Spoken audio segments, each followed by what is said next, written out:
Assalomu alaykum ittifoq ahli. Bugun yana galamiz o'yina geldik. Xudo xolasa men natijnochiman. Shu bugun juma gününde ushxonasini natijnoy patologa beraman deb keldim.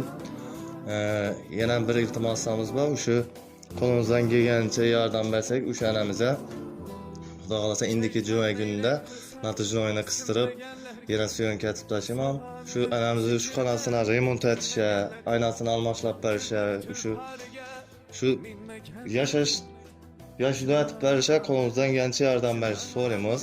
Bir plastik karta qo'yamiz. Kimda kim qo'ldan kelsa, ko'nglida bo'lsa, bu yordam juma kuni shu bizlar niyat etib keldik. Shu anamizga bir besplatni qo'yib beradi deb. Kim shuningning yordam beraman desa, karta nomerlarimizni qo'yamiz. Teyinda Xudo xolasa indiki juma kuni shu natijnoy patolog qo'yamiz.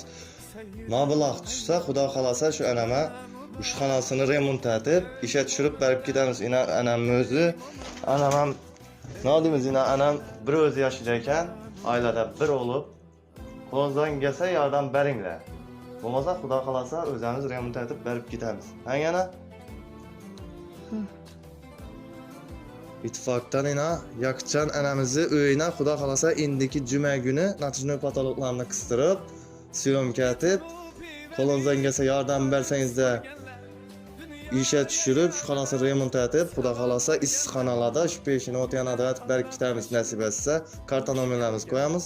Qo'lingizdan kelgancha yordam beringlar.